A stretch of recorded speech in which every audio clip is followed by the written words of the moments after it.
Bom, vamos à mensagem dessa manhã. E eu disse que ia falar a respeito de um grande ladrão do tempo que Satanás tem usado. Algo que pode ser uma bênção, mas que ele tem usado para o mal. Que ladrão que é esse? O Diogo já contou ali. Vamos... Não, mas era para colocar mesmo. Vamos à Bíblia então, Salmo capítulo 90, verso 12. Vamos ver o que a palavra de Deus tem a nos dizer sobre isso. Salmo capítulo 90, verso 12.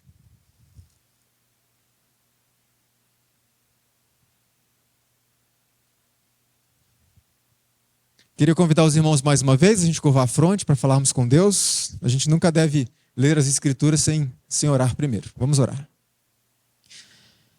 Querido bom Pai que está no céu, te agradecemos porque mais uma vez temos a Tua palavra aberta e temos liberdade para fazer isso.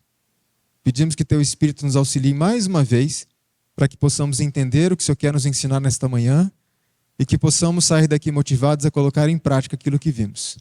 Tu sabes, Senhor, da dificuldade que temos em relação a esse assunto, mas que o Senhor possa nos fortalecer, nos ajudar, nos dar discernimento e nos despertar para a seriedade do momento que temos vivido. Pedimos e agradecemos em nome de Jesus. Amém.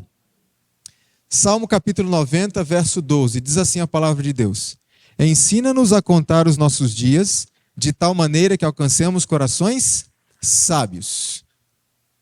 O que o salmista está dizendo basicamente é um clamor a Deus para que o Senhor nos ajude a perceber que os nossos dias eles vão passando.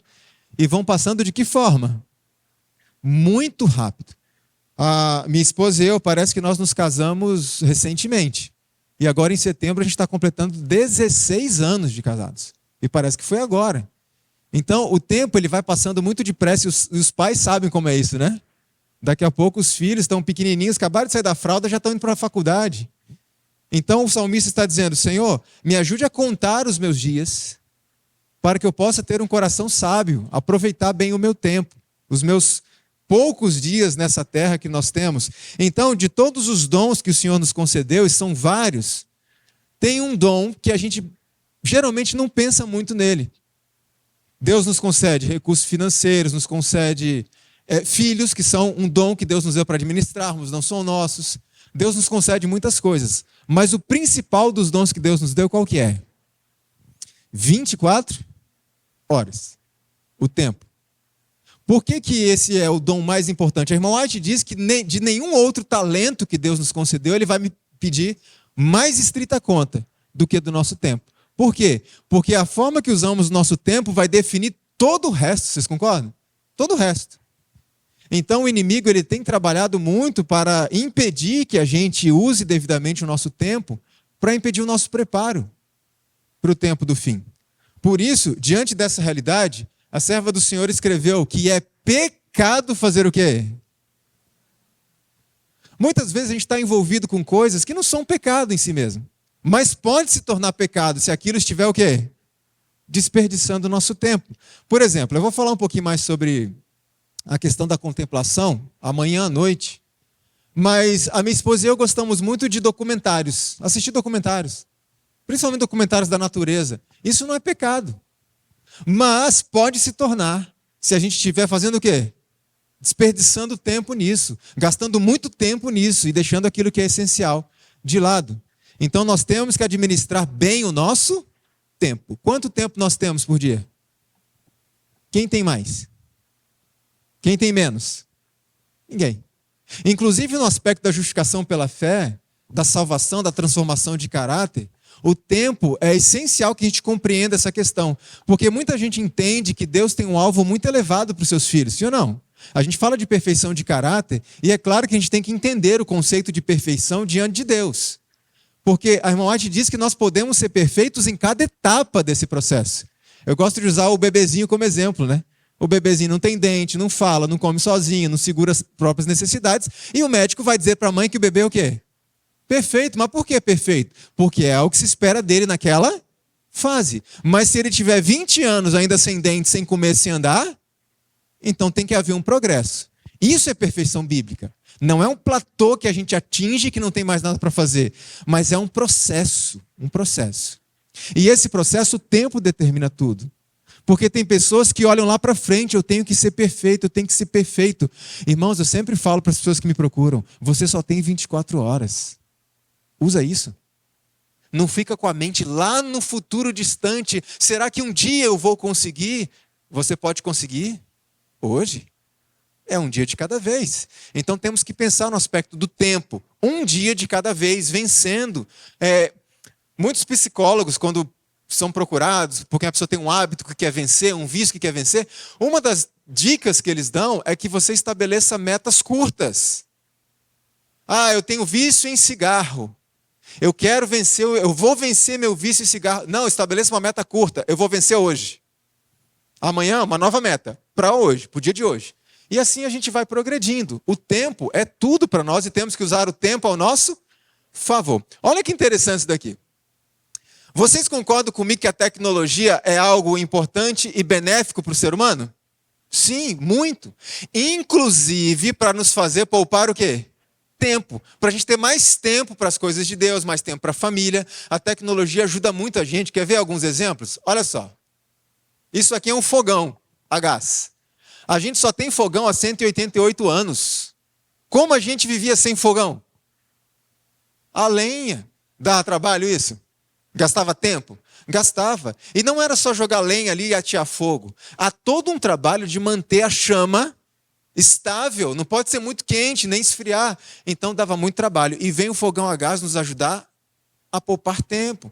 Então a gente riscava fósforo. Agora a gente não risca mais fósforo. A gente aperta um botão. Agora a gente não aperta o botão. A gente só gira a boca do fogão e ele já acende. É assim, não é? Poupa tempo. Olha o outro exemplo. O carro. A gente só tem carro disponível há 139 anos. Como é que a gente se locomovia sem carro? Cavalo, carroça, a pé, a bicicletinha, né, que é um pouco mais antiga. E uma coisa que me chama a atenção, sabe o que é? Antigamente, raras pessoas tinham carro. Era uma coisa muito cara. E eu percebo que nossas igrejas estavam sempre lotadas. Hoje todo mundo tem carro. E nunca se viram igrejas tão vazias. Eu já passei por essa experiência de estar me arrumando para ir para a igreja numa quarta-feira à noite, de repente começa a chover forte lá fora e eu falo com a minha esposa, poxa, está chovendo e tal. E eu começo a tirar a roupa de ir para a igreja.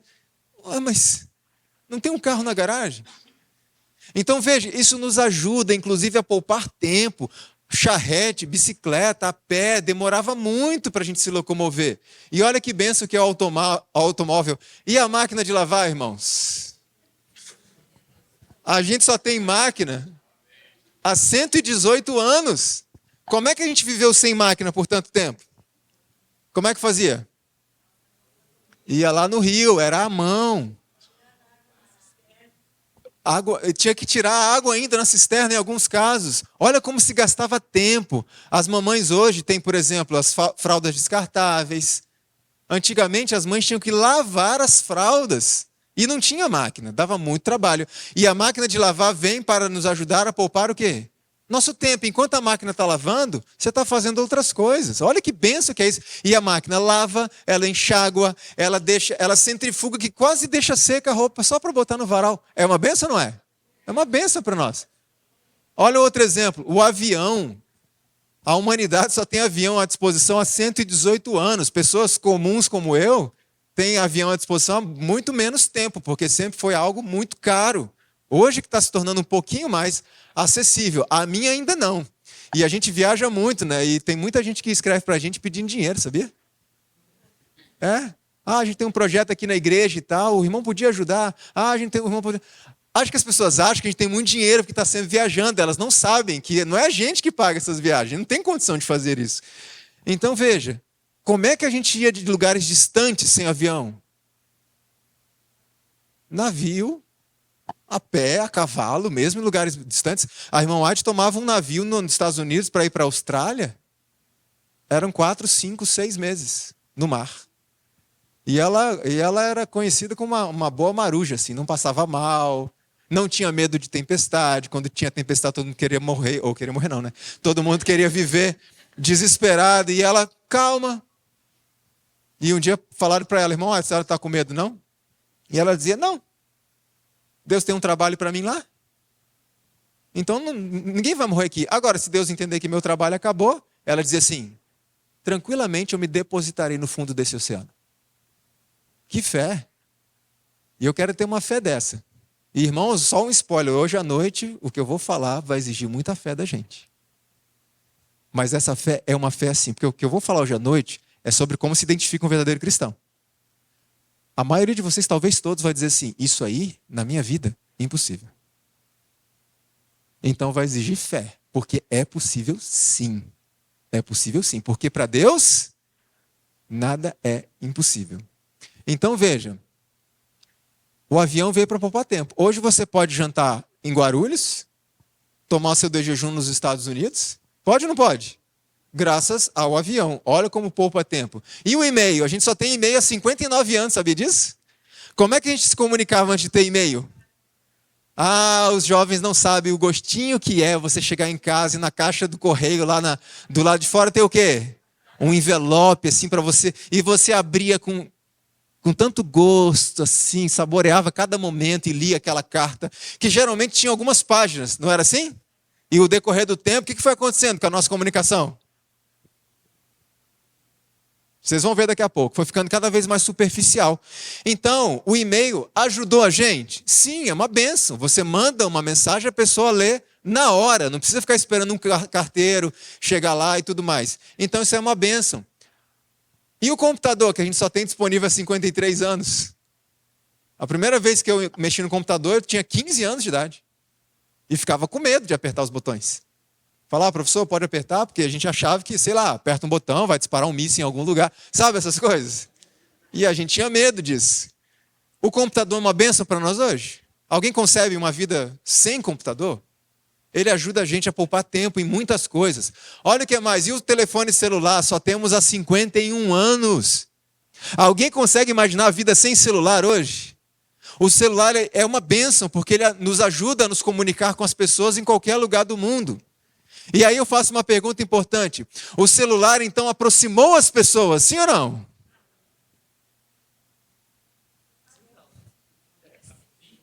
Vamos voltar nesse ponto daqui a pouco, tá? Há controvérsias nessa questão. Há controvérsia. Aproximou e não aproximou. Nós vamos ver como isso funciona. Antes do celular, como é que a gente conversava uns com os outros? Carta. Telefone já era tecnológico também, né? Mas tinha que ir na casa ali, ou no orelhão, alguma coisa assim. Eu passei 8 anos no NASP, Campus 1, e 6 anos desses 8 eu era interno. E eu em São Paulo, minha família é do Espírito Santo, então eu queria falar com minha mãe e meu pai, o que eu tinha que fazer? Eu tinha que ir lá para uma fila, né? Naquele tempo já era tecnologia avançada, a gente colocava um cartãozinho e ficava observando ali, porque o crédito ia acabando, tinha que trocar.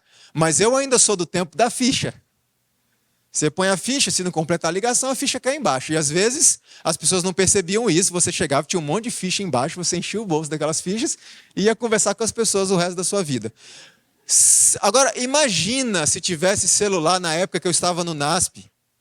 Eu chegava a passar 2 anos sem ver meus pais. 2 anos.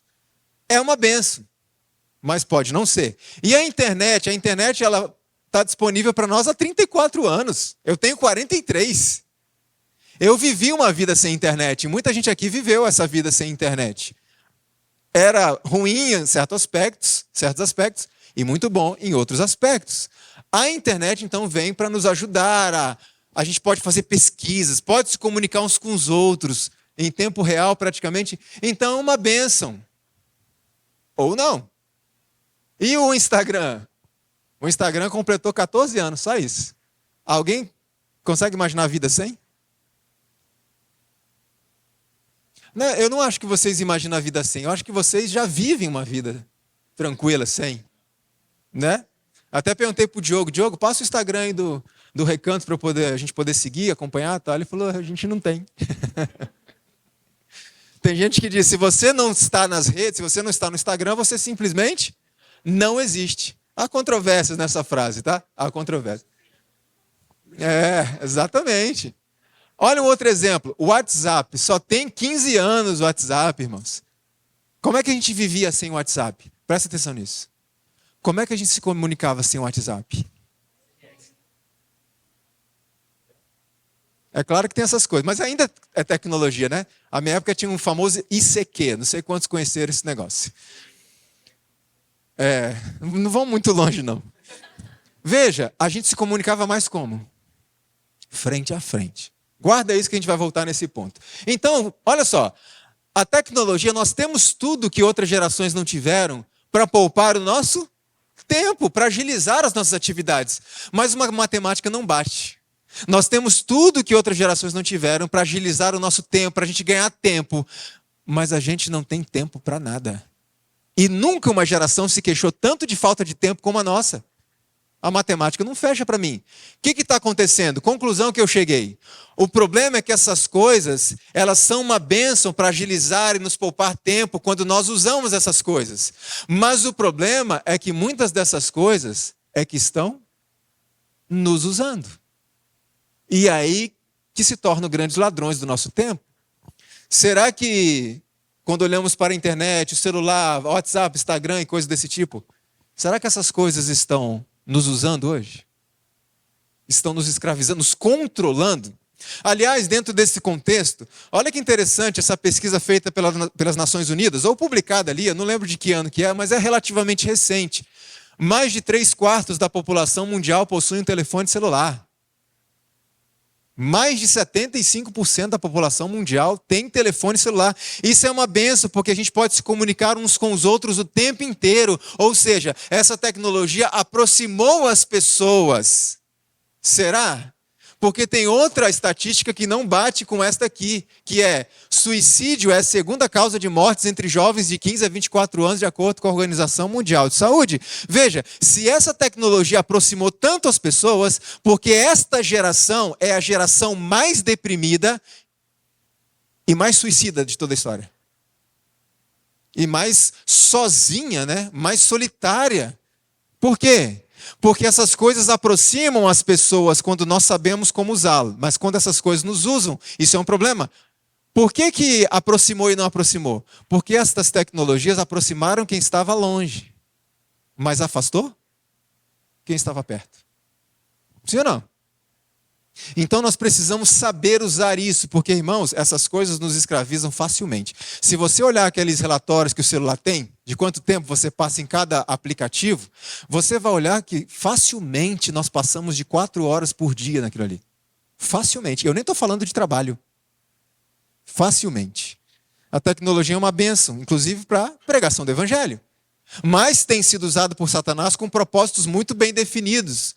As potências das trevas estão trabalhando com intensa energia e a passos furtivos vai Satanás avançando para se apoderar dos que agora se acham de que forma? A tecnologia digital tem sido uma ferramenta para manter pessoas distraídas? Sim, muito. Satanás pôs em ação todas as suas instrumentalidades para que os homens sejam enganados, iludidos e mantenham-se ocupados demais. Até quando? Até ao dia da terminação da graça, quando a porta da misericórdia se fechará para sempre. Como eu disse, às vezes gastamos tempo com coisa que não é pecado em si mesmo, coisa que até é saudável, mas que está tirando o nosso tempo daquilo que é essencial para a nossa vida cristã. E é um tempo solene que estamos vivendo. A irmã White escreve que chegará o momento que aqueles que desperdiçaram o seu tempo vão se arrepender amargamente de não terem buscado a Deus. Porque vai ser tarde demais. Existe uma série de estudos que foram feitos, a ciência tem se preocupado muito com essa questão do uso excessivo e do uso indiscriminado dessa tecnologia digital, redes sociais, celular e etc. Eu quero fazer um resumo aqui das conclusões dessas pesquisas que foram feitas, de algumas áreas que são prejudicadas do ser humano, áreas de relacionamento e também na própria fisiologia humana. Por exemplo, a primeira área que eu queria tratar, que é prejudicada, é a área do prazer. Esse tipo de tecnologia digital, ela causa uma estimulação de dopamina, certo? Que dá aquela sensação de prazer. Só que é uma estimulação que ela pode ser exacerbada. E existe um problema quando a dopamina é estimulada de forma excessiva. Nós vamos tratar mais a fundo no domingo de manhã sobre essa questão. Porque quando o seu corpo começa a se acostumar com uma quantidade, um estímulo de dopamina constante, Ele vai esperar aquilo o tempo inteiro. E em determinado momento em que você se vê diante de uma atividade simples, não hiperestimulante, você não sente o quê? Prazer mais. E aí isso acaba prejudicando o estudo da palavra de Deus. Porque a pessoa precisa de mais o quê? Estímulos maiores, o que a Bíblia não consegue. A Bíblia não consegue competir, por exemplo, com o filme bíblico, consegue? Em termos de estímulo? Não. Então as pessoas vão perdendo prazer pelas coisas simples da vida. E hoje muitas pessoas preferem passar um dia inteiro no Instagram do que um dia inteiro conversando com seus familiares. Por causa do estímulo que ela depende. Mas na domingo de manhã eu quero explicar isso de uma forma um pouco mais simples, um pouco mais didática. Outra área que é afetada pelo uso indiscriminado dessas tecnologias é a área do repouso. Isso aqui ninguém tem dúvida, né? O cérebro não desliga, ele fica sobrecarregado. Essas telas estimulam a produção de cortisol. Por isso que a ciência diz que para você ter uma boa noite de sono, você tem que fazer algumas coisas. Entre elas, você precisa desligar todas as telas, pelo menos 2 horas antes de deitar. Pelo menos. Por quê? Porque isso estimula o cortisol, que é aquele hormônio que te mantém acordado, aceso, não é? Então, no decorrer do dia, aliás, no encerramento do dia, esse cortisol vai diminuindo. E o que a gente faz com ele? A gente coloca ele para cima de novo. Irmãos, qual seria o horário adequado para a gente ir dormir? Na verdade, não. O horário mais adequado é quando o sol se põe. É esse o horário que é o mais adequado para a gente dormir. Porque a luminosidade da Terra diminui, acaba, e o cortisol, ele vai diminuindo. Mas o que o ser humano fez? Luzes, luzes e luzes. E muitas vezes a gente tem mais atividade ainda à noite. E vai para a academia à noite, vai para a faculdade. Eu estou dizendo que isso é necessário hoje em dia, que a gente estude. A gente não vive no mundo ideal. A gente vive no mundo real. Mas nós temos que estar atentos, porque geralmente, qual a última coisa que a gente faz antes de dormir? Geralmente, estou falando assim na sociedade em geral. Olhadinha no celular, tela. E a primeira coisa? Uma olhadinha no celular. Fale, amor. Você pode. Ah, sim, verdade.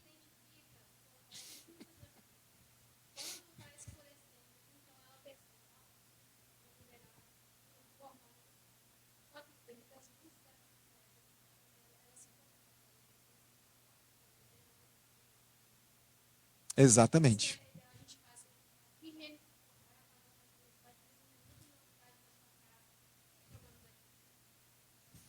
Esse problema de insônia eu não tenho. Meu problema é acordar. Exatamente. Então, essas telas estão mantendo a gente sempre aceso. Sabe qual é o resultado disso? Ansiedade. Deixa eu dar uma dica para vocês. Tudo isso é pensado, tá? Essa tecnologia. Por exemplo, aquele botãozinho de like do Facebook, houve toda uma equipe de técnicos para poder conceber esse like. Não é à toa.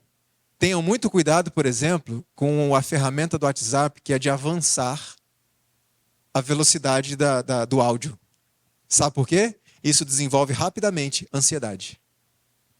E no momento que você tem que conversar com alguém ou ouvir um áudio na velocidade normal, a gente aguenta. Eu falo por experiência, não aguenta. YouTube é a mesma coisa, põe uma pregação lá para velocidade dobrada e tal. Quando você vai ouvir uma pregação normal, você fica tenso, ansioso. Cuidado com essas coisas, isso é muito, muito perigoso. A gente não está pensando nisso. Então, a área do repouso está sendo afetada. O resultado disso é um organismo constantemente em estado de alerta, ansiedade.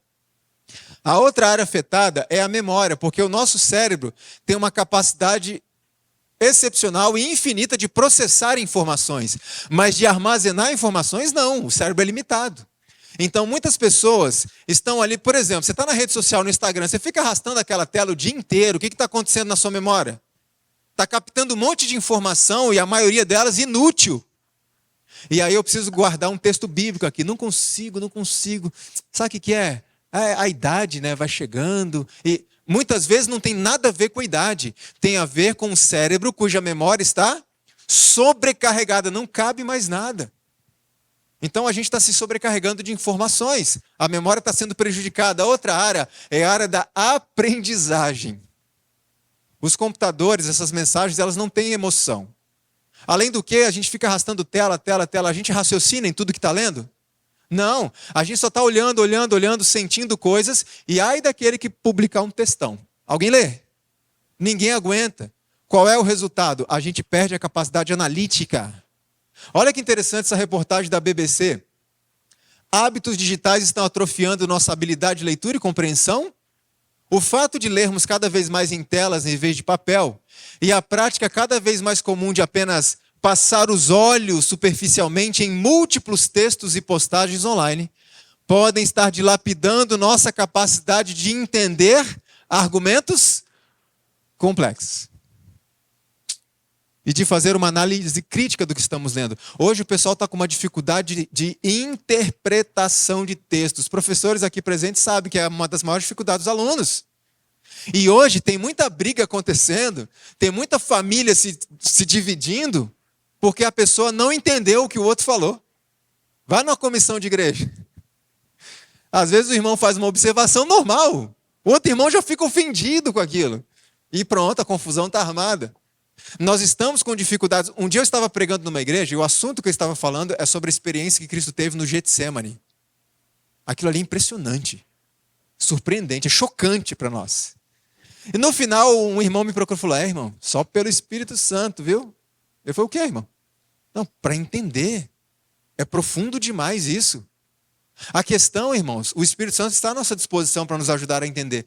Mas nós estamos prejudicando a nossa capacidade de compreensão, principalmente de coisas mais profundas e complexas, porque a gente está acostumado a fazer o quê? Só passar os olhos nas coisas. A gente não se aprofunda. E eu não sei quantos já passaram por isso. Muitas vezes a gente está lendo um texto, na terceira linha a gente já não lembra o que leu na segunda e na primeira.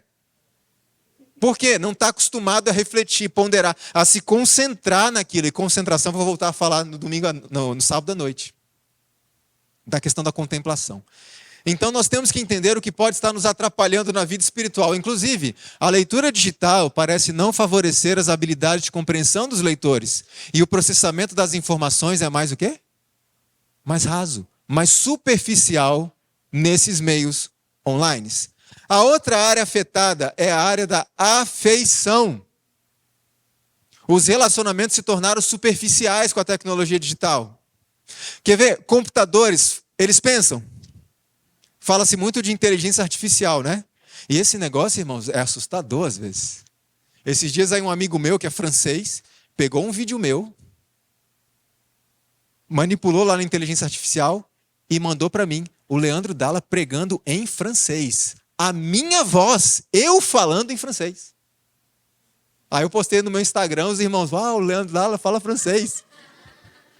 Eu falei, falo bastante, me leva na França que você está bem comigo. Então veja, é assustador o que a inteligência tem feito, mas tudo que a inteligência artificial faz é baseado em dados pré-armazenados, sim ou não?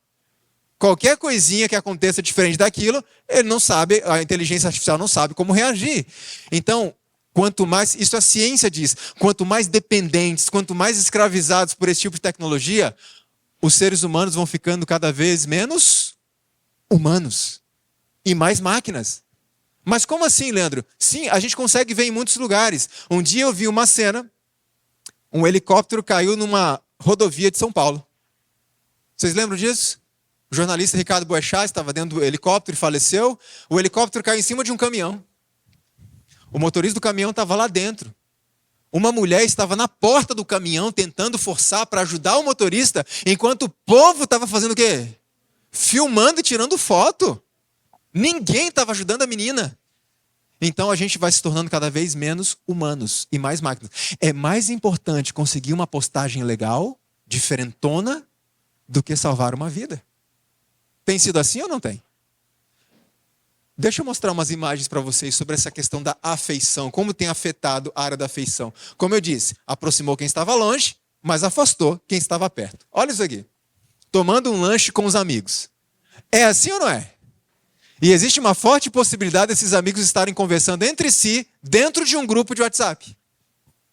Olha outro exemplo. Curtindo uma praia. Cadê a praia, amigo? Tá em algum lugar por aqui. Curtindo uma praia. Olha o outro. Passeio com a namorada. Que romântico. Reunião de família. Irmãos, a gente não vai ter tempo para falar sobre isso. Mas isso aqui, ó. A ciência chama isso de crime contra a criança. Estou falando da ciência. Na França, inclusive, é proibido a produção, por lei, de material desse tipo para crianças com idade menor que 3 anos. Proibido. E tem toda uma pesquisa científica que fundamentou a decisão do governo francês. A ciência chama isso de crime. Colocar o celular na mão de uma criança com uma idade tão pequena. E eu me pergunto até hoje, para que uma criança precisa de um celular? Pense, os prejuízos são imensos. E sábado à noite eu quero falar um pouco mais sobre esses prejuízos.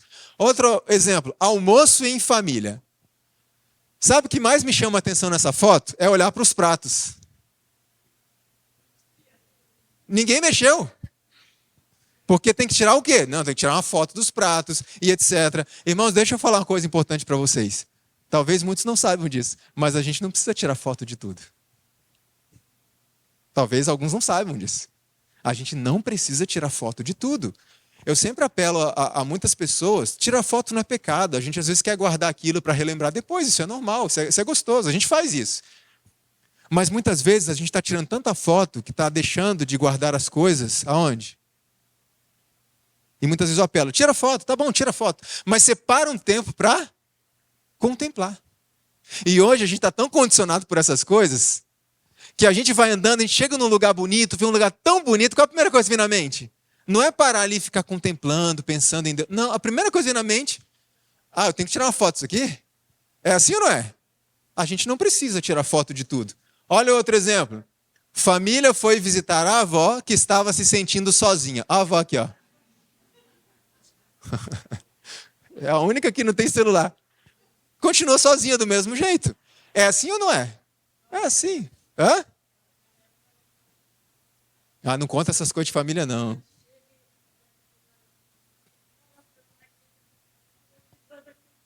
Aí. Mas é uma visita, não é? É uma visita. Olha a situação que a gente está. Olha o passeio com o filho. Pelo menos o filho está curtindo o passeio. Adorando ao Senhor na igreja. Irmãos, isso tem se tornado tão comum hoje. Porque de todas essas áreas que nós vimos aqui, a área principal que é afetada como consequência de todas essas é a área espiritual. Primeiro ponto, falta de tempo para Deus, porque estamos muito ocupados nas nossas redes sociais. Sabe o que eu estou fazendo nas redes sociais? Eu estou pregando evangelho, irmão. Tudo bem? Pode estar, não tem problema nenhum. Mas Deus não quer pessoas que trabalhem para Ele. Ele quer pessoas que trabalhem com Ele. Entendem a diferença? Tem muita gente que vai trabalhar bastante para Deus, fazendo a pregação do evangelho, levar muitas pessoas aos pés de Cristo.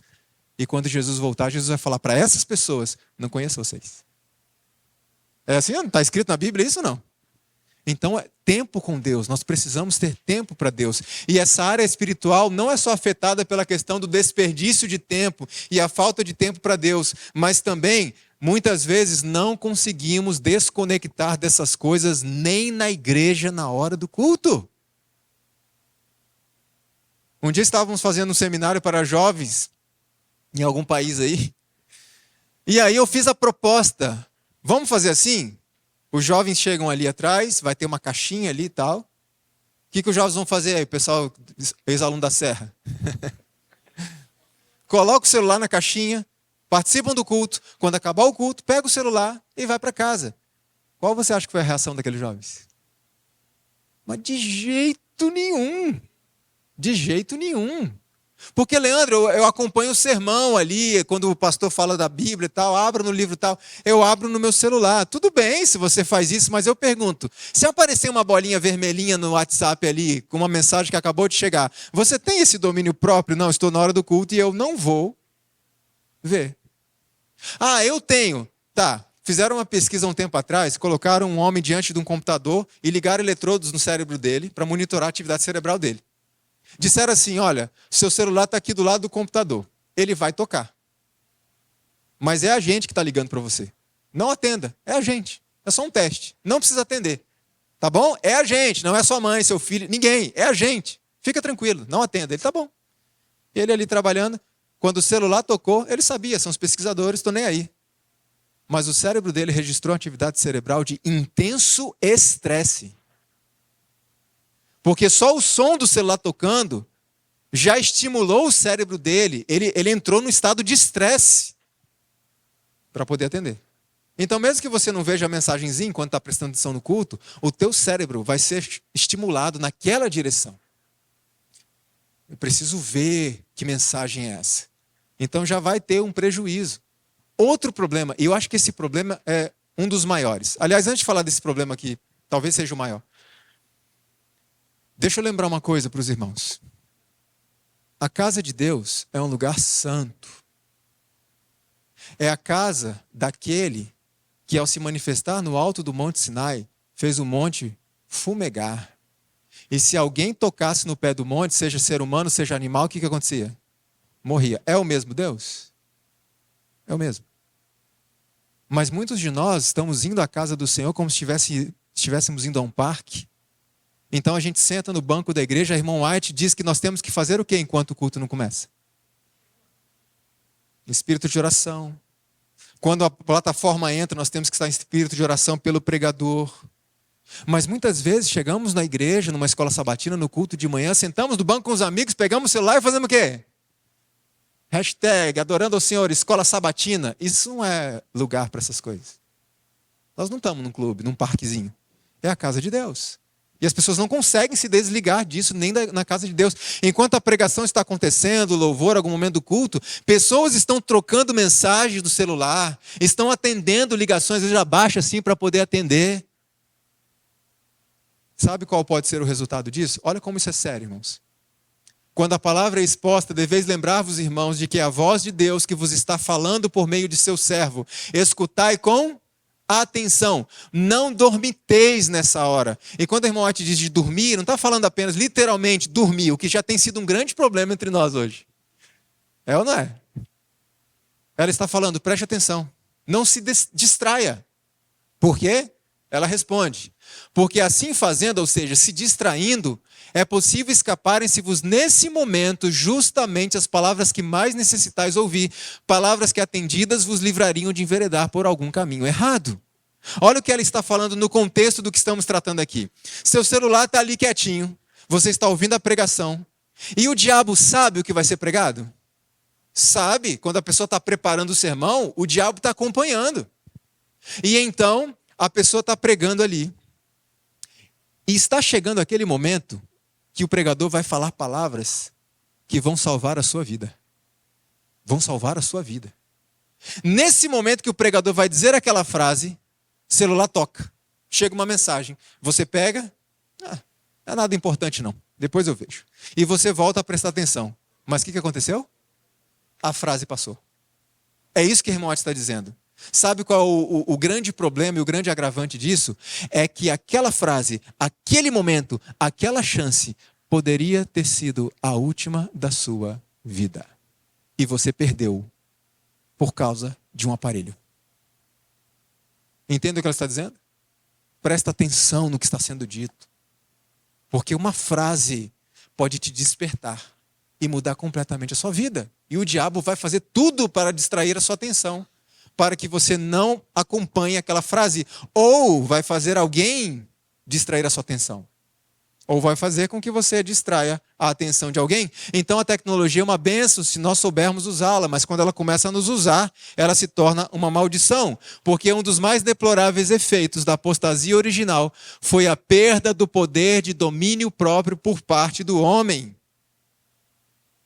A tecnologia tem destruído o domínio próprio das pessoas e nos tornamos escravos dessas coisas. Olha essa entrevista que foi feita com a Amber Casey, que é uma socióloga norte-americana, publicada no jornal argentino El País. Olha o que ela diz. Quando me levanto pela manhã, devo me perguntar se dedico tempo a mim mesma, se posso meditar, desenhar, se escrevo. E essa meditação não é esse tipo de meditação que se prega por aí não, tá, irmãos? É uma meditação correta. Eu já vou dar uma pincelada sobre isso daqui a pouco. Mas o fato é que o meu dia a dia está tomado pelas notificações do telefone e do celular. Está ou não está? O celular que controla a gente. É uma mensagem, é um sonzinho, ele que controla a gente o tempo inteiro. Ela diz, estamos conscientes da quantidade de alertas que nos cercam? silencie o telefone, desative as notificações, põe o celular no modo avião e decida você mesmo quando quer interagir com ele, porque o cérebro sofre com essa conexão constante. O que ela está dizendo é, se o meu celular está aqui e eu estou fazendo as minhas coisas em casa, estou arrumando ali algumas coisas, e o celular toca ou vem o barulhinho da mensagem, o que eu faço? Eu vou lá para ver. Ou seja, ele que está me controlando. Mas quando você desativa isso, deixa no modo avião ou deixa no silencioso, você vai decidir a hora que você vai lá ver. Entende a diferença? Isso é uma dica interessante. Ela diz mais, isso aqui é muito interessante que ela fala. A tecnologia não é ruim, mas seu uso está nos desconectando e escravizando. Chegamos a olhar o celular entre 1.000 e 2.000 vezes por dia. E os celulares têm mecanismos para medir a quantidade de vezes que você desbloqueou a sua tela. E a média é essa. Entre 1.000 e 2.000 vezes por dia a gente desbloqueia a tela do celular. É muita coisa? Ela diz mais, há cada vez mais casos de gente que precisa escapar disso, que explodiu pela depressão e pela ansiedade. Parece estranho para algumas pessoas, mas ansiedade e depressão estão intimamente interligados. Intimamente. Porque a ansiedade é uma obsessão que nunca é o quê? Suprida e satisfeita. Qual é o resultado disso? Depressão. Olha que interessante o que ela disse. Muitos colegas dela, da área de tecnologia, fizeram o quê? Foram morar no campo. Irmãos, Deus é tão sábio que nos deu tanto conhecimento. Coisas que a ciência está descobrindo agora, a gente sabe há mais de 100 anos. A gente só precisa começar a viver. Certo? Então veja, a escravidão ela é tão acentuada, mas tão acentuada, que há pessoas que preferem arriscar a vida própria e a vida dos outros do que simplesmente deixar para pegar o celular depois. Querem ver? Olha isso aqui. Você me matou com alô. Deixa eu voltar aqui. 26% dos acidentes de carro, isso aqui é pesquisa de 2014, há 10 anos atrás, nos Estados Unidos, quase 30% dos acidentes tinham como base, eram consequências do uso do celular no volante. Porque nosso cérebro não foi feito para se concentrar em duas coisas ao mesmo tempo. A gente pode fazer várias coisas mecânicas ao mesmo tempo, mas concentração, só uma. Por isso que quando eu estou dirigindo e falando no celular, o cérebro oscila a sua atenção entre o trânsito e o celular. Trânsito, celular. Você já percebeu que muitas vezes quando alguém está falando no celular, ao volante, ele come faixa? Imediatamente. Ele já perde um pouco da atenção no trânsito. Então, no momento que a atenção foi para o celular, a pessoa bate o carro. Então, tem muita gente hoje preferindo morrer ou matar outras pessoas do que simplesmente deixar para pegar o celular depois. Irmãos, eu não consigo entender. É tão simples parar o carro. Só que antigamente as pessoas falavam no telefone, hoje não só. Hoje eu tenho visto motoristas digitando mensagens enquanto dirigem. Ou fazendo vídeo. Acho que digitar mensagem é pior, porque está com a mão aqui e tal, olhando e com a mão aqui. Quantas pessoas mortas, quantas famílias destruídas que não tinham nada a ver com isso. Então as pessoas arriscam a própria vida e a dos outros por causa de uma escravidão acentuada a um mero aparelho. Olha no Brasil. Isso aqui de 2018, o uso de celular ao volante é a terceira maior causa de mortes no trânsito no Brasil. Terceira maior. Isso é muita coisa. Agora, existem outras formas de arriscar a vida dos outros por meio desse vício. Sabe qual é? Vocês vão ficar meio chocados com o que eu vou mostrar. Mas essa é a realidade de muita gente hoje. Pai jogador é preso depois que criança pequena morre por negligência. Isso saiu na revista Time. Esse pai era é coreano, se não me engano. Olha só o que diz a reportagem. Um sul-coreano foi preso sob suspeita de permitir que seu filho de 2 anos morresse de fome enquanto ele passava dias jogando online em cybercafés. Sabe, cybercafé nos Estados Unidos é tipo uma lan house. Algumas funcionam 24 horas por dia. E ali tem computadores, ali tem comida à vontade, tem banheiro, tem água. Esse pai, ele ia para essas lan houses e ele passava dias e dias e dias lá sem voltar para casa. Lá ele comia, tomava água, ia ao banheiro, fazia tudo lá. E ele tinha um filho de 2 anos que ficava em casa sozinho. Esse filho morreu de fome. Olha o outro exemplo. Isso aqui também é terrível. Saiu em todos os grandes jornais do mundo. Isso aqui chocou a humanidade em 2010. Sabe o que aconteceu? Um casal, também asiático. Não tem nenhum preconceito aqui contra asiáticos, tá, irmãos? É que os asiáticos, eles são mais tecnológicos, são mais ligados com essas questões de tecnologia. Então, geralmente, essas coisas acontecem lá. Um outro asiático, não lembro de que país, um casal, na verdade, eles estavam viciados num joguinho que era um pouco parecido com o famoso Tamagotchi. Alguém lembra desse negócio? Que era um bichinho virtual que a gente tinha que ficar criando, dando comidinha, se não morria, você perdia o aparelho. Era um jogo em que você tinha que cuidar e educar uma criança virtual. Então você tinha que educá-la, dar comidinha nos horários certos, tal, senão você perdia o jogo. Esse casal se viciou de tal forma nesse jogo, só que eles tinham uma bebezinha de 3 meses de idade. Sabe o que aconteceu com a bebezinha? Morreu de fome.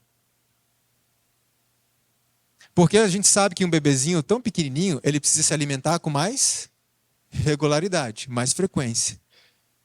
Esses pais foram presos. Olha o que aconteceu.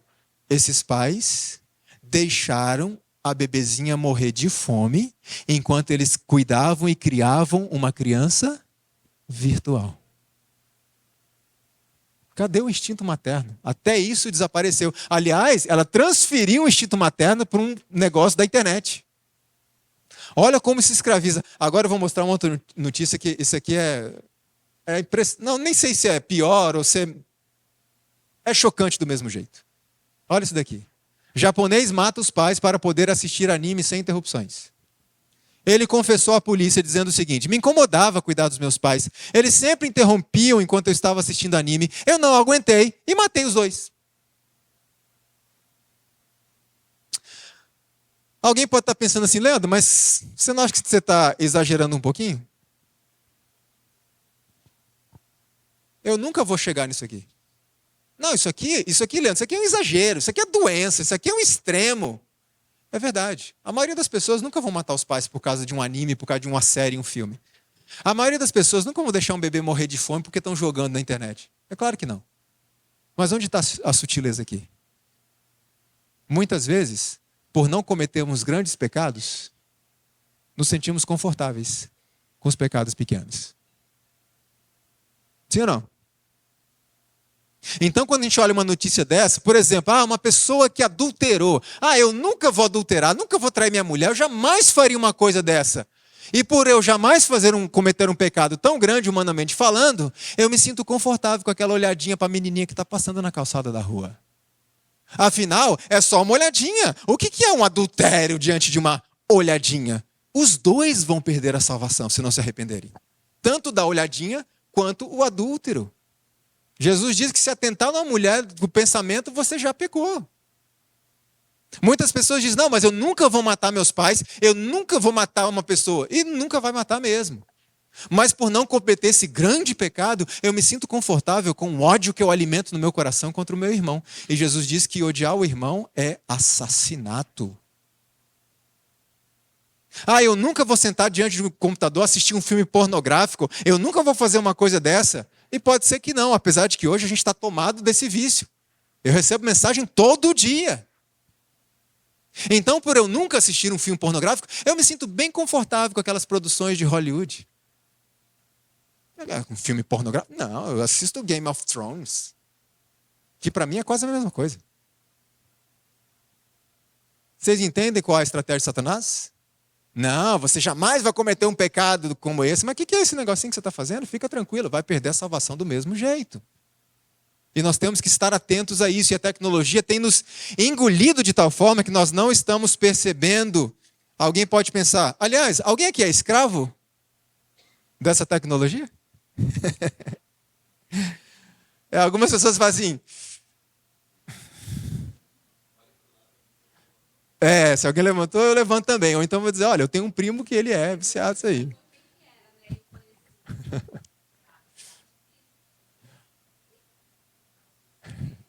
E interessante que ser escravo de Cristo é ser livre, né? Parece contraditório, mas é exatamente assim.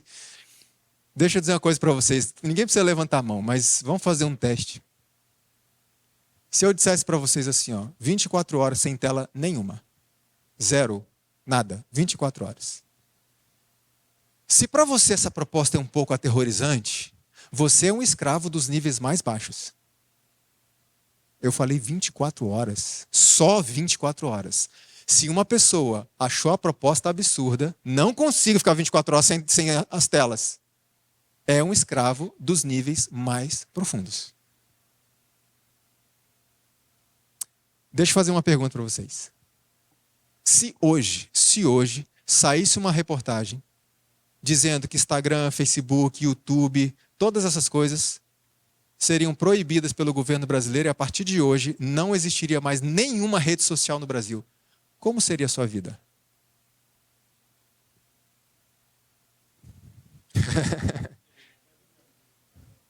Olha a reflexão, tá? Se a sua vida seria, não, tranquilo, minha vida segue normal, como sempre foi, tranquilo. Amém. Mas se você achou essa proposta, se hoje, a partir de hoje, não existisse mais Instagram, minha vida ia sofrer um baque tremendo. Irmãos, tem muita gente que depende de Instagram para ser feliz. Para ser feliz. Então, se você é um desses, fique atento. Eu não estou dizendo que Instagram é ruim, não. Eu estou dizendo que a gente não pode deixar que essas coisas nos escravizem. Aí vem o algoritmo, né? Não, mas para o algoritmo recomendar os seus vídeos, suas postagens, você tem que fazer o quê? Você tem que movimentar, você tem que estar sempre postando, senão o algoritmo... E a gente fica nessa obsessão diária. Hoje eu não postei nada, meu Deus, eu tenho que postar alguma coisa. Mais um fator de ansiedade na vida de uma pessoa. Ah, aí é suicídio. Se postar e ninguém curtir. E nós transferimos nossos relacionamentos para o meio virtual da seguinte forma. Eu brigo com o irmão na igreja, tem uma discussão, aquela coisa e tal, eu vou para casa chateado. Eu posto uma coisa qualquer e aquele irmão curte. O que eu penso? Pronto, nosso problema se resolveu. Ele curtiu. É assim ou não é? Ou então eu posto alguma coisa e fulano de tal... Por que fulano de tal não curtiu? Será que tem alguma coisa errada? Olha como é que a gente mede os nossos relacionamentos pelos cliques. E a gente fica dependente de cliques, de views, de likes. Isso para a vida do cristão é péssimo. Porque para o cristão, o verdadeiro cristão, ele se importa mais com os outros do que consigo. E essa tecnologia tem treinado pessoas a serem egocêntricas, antropocêntricas, vaidade, falsidade.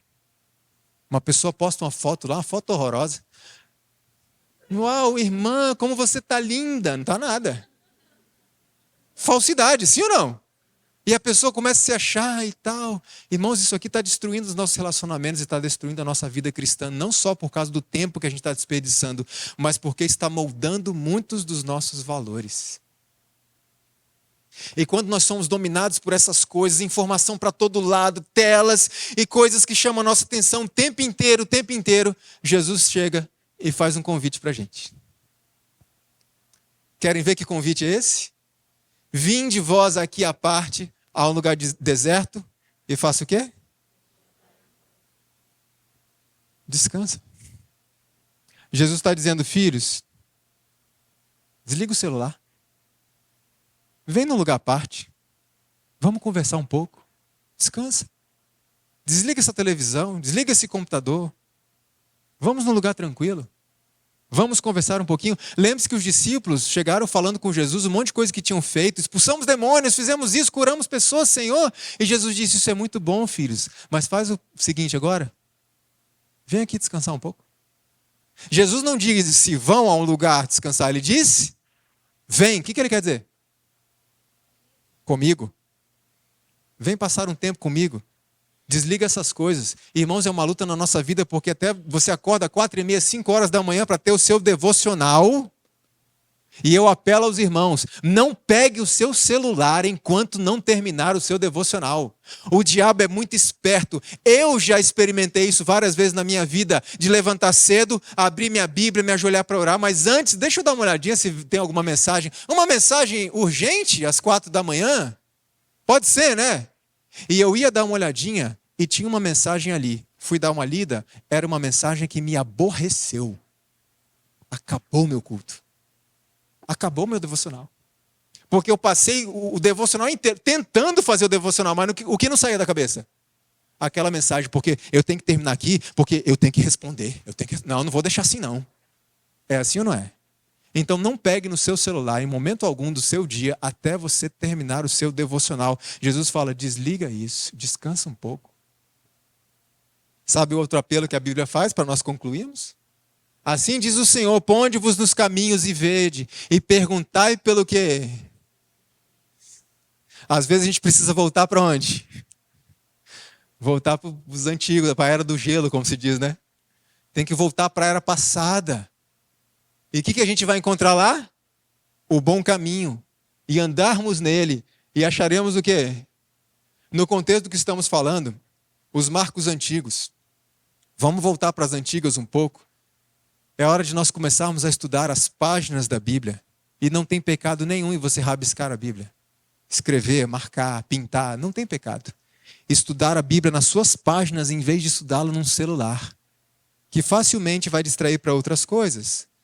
É o momento de voltarmos à oração particular.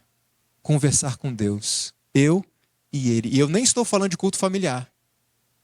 Esse é um outro momento. Estou falando do devocional pessoal. Irmãos, Jesus não tem Instagram. A gente precisa parar de ficar compartilhando nossos casos, nossos problemas, nossas angústias no WhatsApp, no Instagram, no Facebook para todo mundo e começar a recorrer a quem? Ao Senhor. Chegou o momento de nós começarmos a sentir prazer, sabe em quê? No silêncio. A gente perdeu o prazer no silêncio. Tudo tem que ter um som, tem que ter uma música de fundo, tem que ter alguma coisa. Chegou o momento de a gente começar a sentir prazer na calma, na reflexão tranquila, buscar a instrução de Deus em vez de buscar supostas instruções em filmes, novelas pseudo-bíblicas. Não vou ter tempo de falar sobre isso, mas isso é uma artimanha de Satanás tremenda. E quando eu falo de silêncio, irmãos, lembre de uma coisa. Eu não estou falando do silêncio da mente, ok?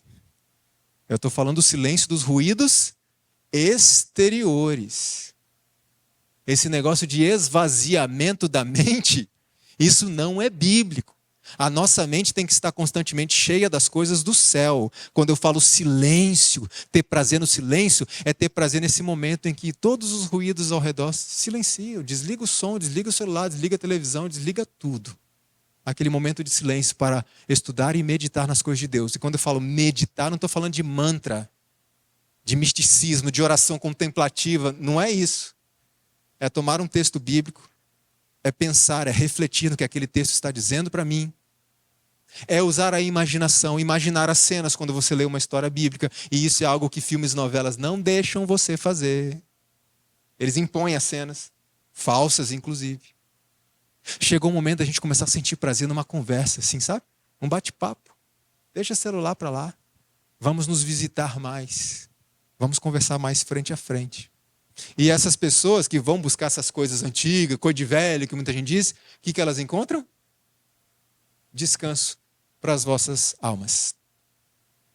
Sabe qual é a intenção de Deus com isso?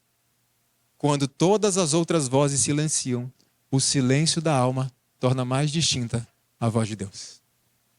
Repito, estou falando do silêncio dos ruídos. Não é uma mente vazia, ok? Tudo bem. Eu entendi que eu tenho desperdiçado o meu tempo. Dá para recuperar? Sim ou não? Vamos ver, esse é o último texto. O tempo esbanjado poderá ser recuperado quando?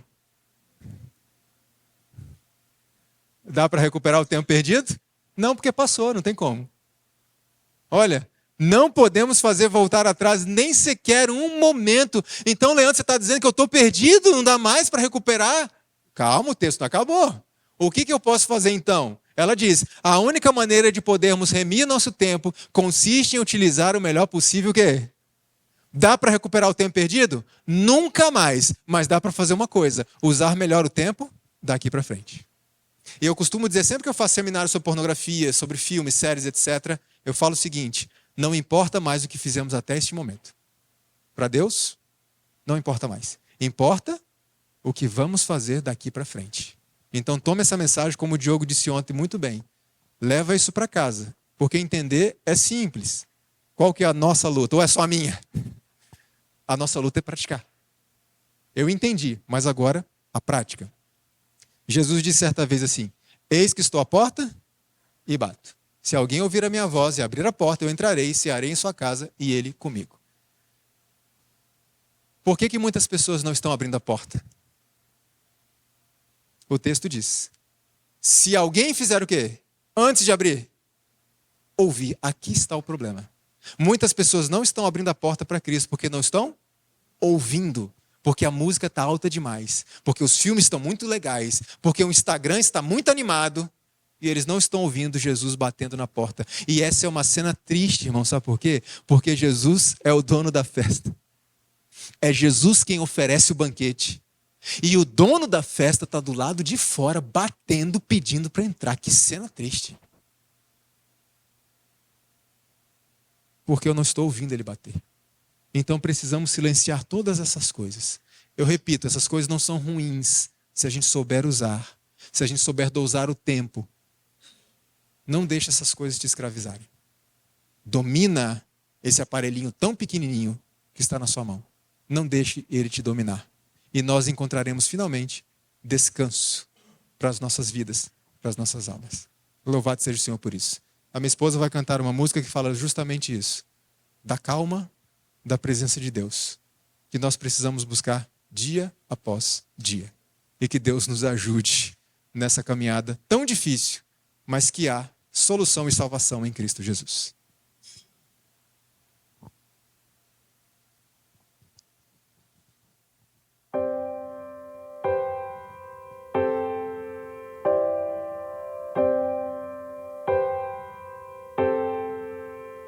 Na calma de tua presença, eu te escuto, meu Deus. Na quietude, no silêncio, ouço tua voz. Na calma de tua presença, eu te escuto, meu Deus. Na quietude, no silêncio, ouço sua voz. Através da palavra fale ao meu coração. Por teu Santo Espírito vou entender as verdades que tens para mim. Na calma de tua presença, eu te escuto, meu Deus. Na quietude, no silêncio, ouço tua voz. Na calma de tua presença, eu te escuto, meu Deus. Na quietude, no silêncio, ouço tua voz. Tenho sede, meu Deus, da tua palavra, entender tua vontade, encontrar vida e paz. Ouça minha oração, meu clamor. Na calma de tua presença, eu te escuto, meu Deus. Na quietude, no silêncio, ouço sua voz. na calma de tua presença, eu te escuto, meu Deus. Na quietude, no silêncio, ouço sua voz, meu Deus, meu Deus. Na quietude, no silêncio, ouço sua voz, meu Deus.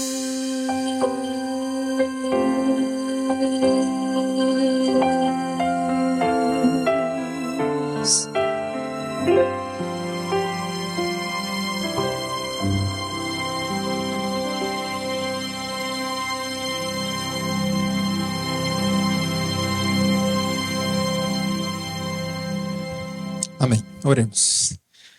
Querido bom Pai que estás nos céus, te agradecemos, Senhor, pela tua palavra, pelas escrituras sagradas, pelos testemunhos do Espírito de profecia que foram dados a nós como um presente do céu, para que pudéssemos nos conduzir nesta terra, de modo que pudéssemos agradar ao Senhor cada vez mais. Que essa possa ser a nossa intenção, Senhor. O Senhor sabe que nossa intenção é sempre má, inicialmente, porque essa é a nossa natureza. Mas pelo poder do Teu Espírito, isso pode também moldar as nossas intenções, de forma que façamos o que é correto, por amor ao Senhor. Como uma forma pequena de agradecer ao Senhor pela salvação que já foi concedida. Nós te agradecemos porque o Senhor é tão misericordioso, tão piedoso, Tua graça é tão abundante, que pode alcançar o mais profundo do abismo do pecado e resgatar uma pessoa de lá. Mas, Senhor, ainda que tenhamos consciência, de repente, que não estejamos num poço tão profundo de pecado, nós sabemos, Senhor, que os nossos pequenos pecados também nos tirarão do céu.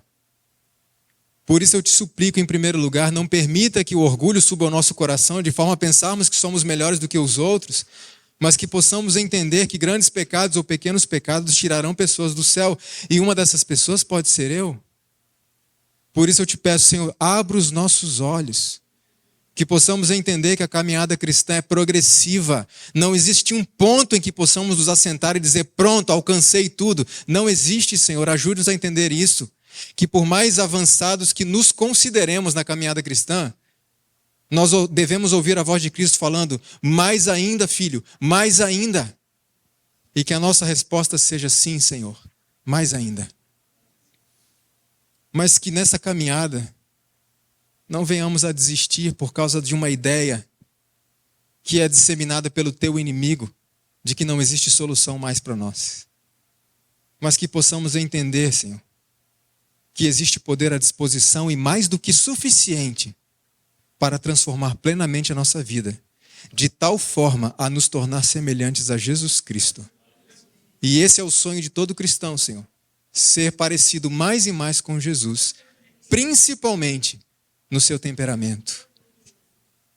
Obrigado por esses momentos que temos passado aqui, momentos de união, momentos de proximidade, momentos de comunhão entre irmãos e contigo, e que o Senhor permaneça conosco durante todos os momentos aqui, nos ajudando a compreender, a digerir estas mensagens, e que voltemos para casa prontos, dispostos e fortalecidos para colocarmos em prática tudo o que ouvimos. Nós pedimos essas bênçãos e agradecemos em nome de Jesus. Amém.